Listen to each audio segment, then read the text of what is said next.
Hello students. आज हम physics का टॉपिक स्टार्ट करते हैं, ड्रिफ्ट वेलोसिटी।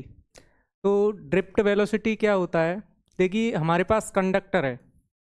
तो कंडक्टर में हम क्या जानते हैं? कंडक्टर में large number of free electrons होते हैं। ये हमारा कंडक्टर है। इस कंडक्टर में बहुत सारे इलेक्ट्रॉन्स होंगे जो कि क्या होंगे, रैंडमली मोशन कर रहे होंगे, रैंडमली ओरिएंटेड रहते हैं।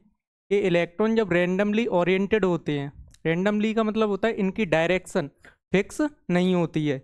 जब इनकी डायरेक्शन फिक्स नहीं होगी तो क्या होगा, ये जो फर्स्ट इलेक्ट्रॉन है इसके वेलोसिटी को अगर हम u1 माने, इनिशियल वेलोसिटी को, ऐसे ही जो सेकंड इलेक्ट्रॉन है इसके वेलोसिटी को u2 अज्यूम करें, ऐसे ही जो थर्ड इलेक्ट्रॉन है इसका वेलोसिटी u3 अज्यूम करें, तो होता क्या है, जब इलेक्ट्रॉन रैंडमली ओरिएंटेड होते हैं तो उनका जो ओवरऑल वेलोसिटी होता है, यू एवरेज होता है, इनिशियली जीरो होता है। यू एवरेज क्या हो जाता है? जीरो। तो जब इलेक्ट्रॉन रैंडमली ओरिएंटेड होंगे तो u1 plus u2 plus u3 जितने भी इलेक्ट्रॉन हैं उनके सबके वेलोसिटी को ऐड करेंगे और जितने नंबर ऑफ इलेक्ट्रॉन्स हैं उनसे हम क्या कर देंगे, डिवाइड कर देंगे। तो डिवाइड करेंगे तो ओवरऑल ओरिएंटेड, जब थर्मल एजिटेशन की बात करते हैं, जब हमने कंडक्टर को किसी एक्सटर्नल सप्लाई से कनेक्ट नहीं किया है, तब इसमें जो overall you average initial velocity क्या होगा? जीरो होगा। तो हमें यहाँ पे एक क्वेश्चन होता है कि why we need connect the battery from the conductor terminals. Conductor के टर्मिनल से बैटरी को कनेक्ट करने की आवश्यकता क्यों पड़ी? तो उसका एक रीज़न ये भी होता है कि इनिशियली जब हमारा रूम टेम्परेचर की बात करते हैं तो ये इलेक्ट्रॉन थर्मल एजिटेशन की वजह से रैंडमली ओरिएंटेड होते हैं। रैंडमली ओरिएंटेड होने की वजह से इनका यू एवरेज जीरो आता है।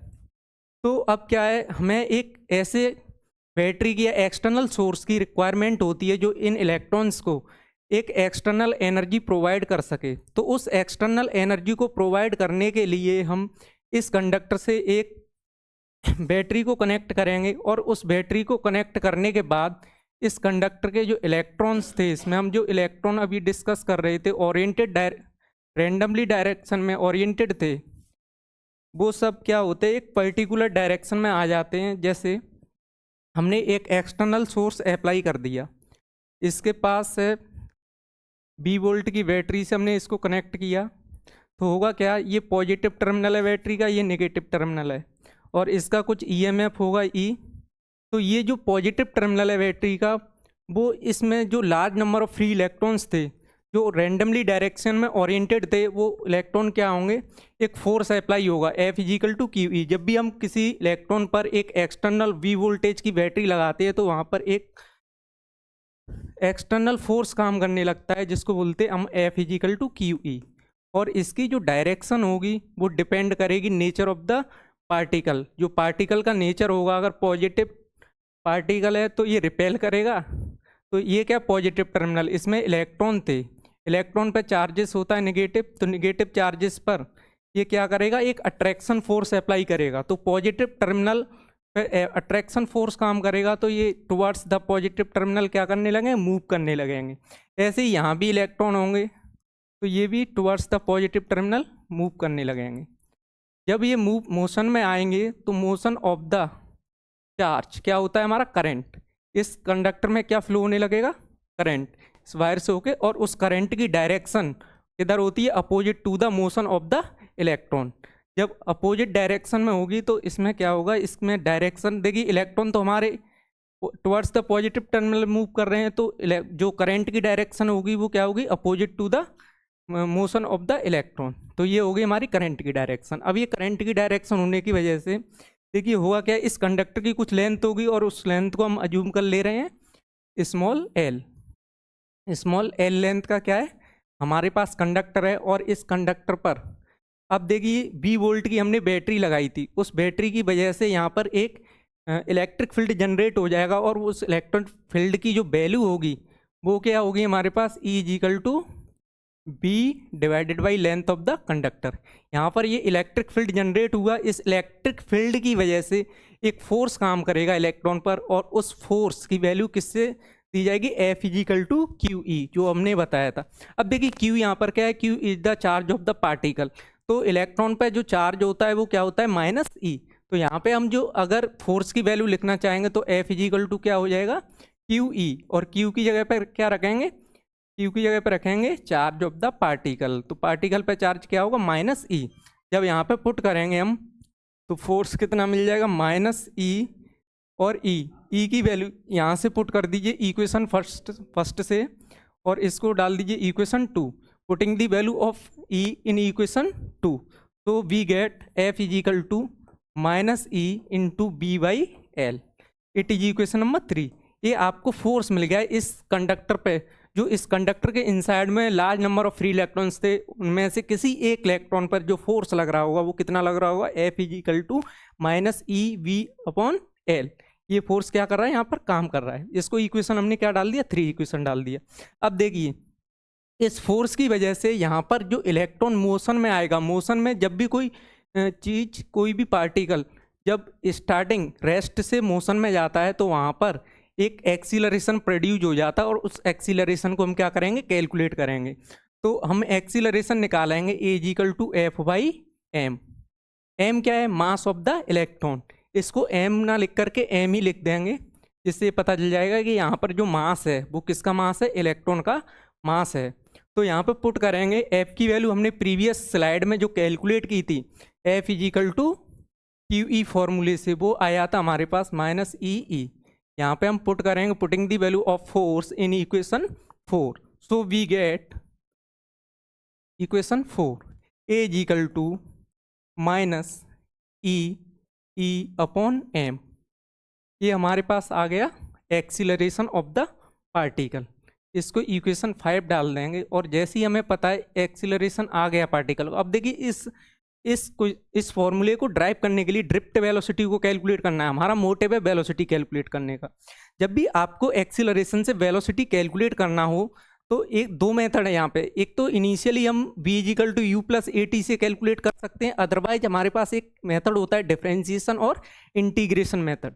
तो डिफरेंशिएशन इंटीग्रेशन मेथड में क्या करते हैं, सिंस हम क्या जानते हैं, acceleration is equal to d v over d t, ये हम जानते हैं। Rate of change of velocity is called acceleration. तो एक्सीलरेशन के फॉर्मूले को यहाँ से मैं इसी फॉर्मूले से कैलकुलेट कर रहा हूँ, अदरवाइज इसको v equal to u plus a t से भी कैलकुलेट किया जा सकता है। तो यहाँ पर एक्सीलरेशन की जगह पे हम पुट करेंगे d v over d t. So हमें क्या मिल जाएगा, d v over d t is equal to minus e by m. और यहाँ से डी वी की वैल्यू कैलकुलेट करेंगे तो आपको क्या मिलेगा, आपको मिल जाएगा d v is equal to minus e upon m into d T.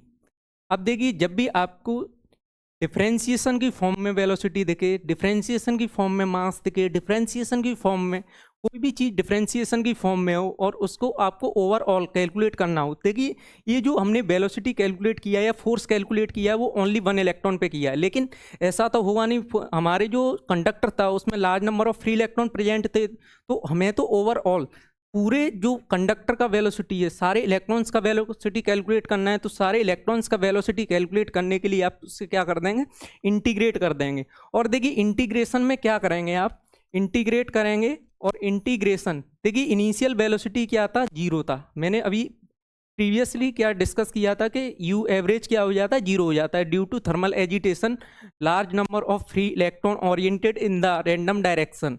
Random direction में ओरिएंटेड होने की वजह से कोई इलेक्ट्रॉन इधर जा रहा है तो उसके अपोजिट डायरेक्शन में इधर जा रहा है, तो ओवरऑल वेलोसिटी आपस में क्या कर देते, कैंसिल आउट कर देते हैं। उस कैंसिल आउट होने की वजह से यू एवरेज क्या हो जाता है, 0। तो इनिशियल वेलोसिटी हम लिमिट में क्या लेंगे, 0, और फाइनल वेलोसिटी हम अज्यूम कर रहे हैं v हो जाएगा फाइनल वेलोसिटी। इनिशियल टाइम जब इसका वेलोसिटी 0 होगा तो इनिशियल टाइम भी क्या होगा, 0 होगा, और 0 और एक टाइम जब इसका वेलोसिटी b होगा तो टाइम कितना हो जाएगा, t। अब देखिए इधर इंटीग्रेशन होना है t के रिस्पेक्ट में, और इधर जो आपका डिफरेंशिएशन रखा है वो b के रिस्पेक्ट में। तो इंटीग्रेशन करेंगे, इसका इंटीग्रेशन आ जाएगा b, और लिमिट पुट करेंगे 0 to v is equal to, देखिए इंटीग्रेशन t के रिस्पेक्ट में होना है तो e तो क्या हो जाएगा, एज ए कॉन्स्टेंट वेव करेगा। तो इंटीग्रेशन हम t का करेंगे, t का इंटीग्रेशन करेंगे तो 0 टू t और इंटीग्रेशन dt। अब इस पे लिमिट पुट करेंगे, पहले अपर लिमिट पुट करते हैं, पहले अपर लिमिट पुट करेंगे, अपर लिमिट पुट करने के बाद आप लोअर लिमिट पुट करेंगे। तो यहाँ पे अपर लिमिट पुट करेंगे तो आपको क्या मिल जाएगा, v माइनस यू, इधर का इंटीग्रेशन हो जाएगा t, और t पे लिमिट पुट करेंगे 0 टू t। तो आपको ओवरऑल यहाँ पे मिलेगा b minus zero is equal to minus e upon m integration t minus zero. तो आपको यहाँ से b का वेलोसिटी का फॉर्मूला क्या मिल गया, ई टाउ अपॉन m। ये आपका ड्रिफ्ट वेलोसिटी का फॉर्मूला आ गया। इसे बोलते हैं हम ड्रिफ्ट वेलोसिटी। तो ड्रिफ्ट वेलोसिटी में हम जब भी आप कैलकुलेट करेंगे तो इस फॉर्मूले से कैलकुलेट करेंगे। अब यहाँ पे ज़रूरी नहीं है कि इलेक्ट्रॉन ही मोशन में हो सकता है वहाँ पर और भी कोई पार्टिकल मोशन में हो। जब भी हम आपका करंट इलेक्ट्रिसिटी पढ़ाएंगे तो उसमें देखेंगे कि अल्फ़ा पार्टिकल भी मोशन में हो सकता है, तो वहाँ भी आपको ड्रिफ्ट वेलोसिटी के लिए यही फॉर्मूला क्या करना है, यूज करना है। देखिए माइनस साइन यहाँ पे ये शो कर रहा है कि जो इलेक्ट्रॉन है वो इलेक्ट्रिक फील्ड के अपोजिट डायरेक्शन में क्या कर रहे हैं, ड्रिफ्ट हो रहे हैं। इलेक्ट्रिक फील्ड के अपोजिट डायरेक्शन में क्या कर रहे हैं, मोशन कर रहे हैं। तो माइनस साइन को अगर हम यहाँ पर ड्रिफ्ट वेलोसिटी का ओनली मैग्नीट्यूड कैलकुलेट करें तो आपको क्या मिलेगा, v d is equal to e tau. अब देखिए टाउ क्या होता है, रिलैक्सेशन टाइम बोलते हैं इसको। ये जो रिलैक्सेशन टाइम होता है ये क्या होता है, एवरेज टाइम होता है। जैसे एवरेज वेलोसिटी हमने अभी प्रीवियस स्लाइड में कैलकुलेट किया था, u1 plus u2 plus u3 divided by number of particle present inside the conductor. ऐसे ही यहाँ पर जो टाइम, जो रिलैक्सेशन टाइम है ये क्या है, u1 वेलोसिटी के रेस्पेक्ट में जो टाइम होगा वो क्या होगा, t1 होगा। u2 वेलोसिटी के रिस्पेक्ट में जो टाइम होगा वो कितना होगा, t2 होगा। ऐसे u3 वेलोसिटी के रिस्पेक्ट में जो टाइम होगा वो t3 होगा। तो यहाँ पे एवरेज टाइम को रिप्रेजेंट करता है टाउ। तो हम इस टाउ को ऐसे भी लिखा जा सकता है, tau is equal to t1 plus t2 plus t3 plus dot dot divided by n। तो इसको बोलते हैं हम रिलैक्सेशन टाइम। और जो रिलैक्सेशन टाइम होता है वो किस पे डिपेंड करता है, एक तो टेम्परेचर। टेम्परेचर क्या होता है, आपने 11th क्लास में पढ़ा होगा, बी एवरेज या v r m s velocity is equal to square root 3RT upon m। तो वहाँ पे जो टेम्परेचर होता है वो बी आर एम एस के क्या होता है, डायरेक्टली प्रोपोर्शनल होता है। तो अगर आप टेम्परेचर को बढ़ा देंगे तो रिलैक्सेशन टाइम क्या हो जाएगा, कम हो जाता है। तो रिलैक्सेशन टाइम का ये फॉर्मूला होता है, इसलिए इसको यहाँ पे टी से ना दिखा के टाउ से दिखा देते हैं।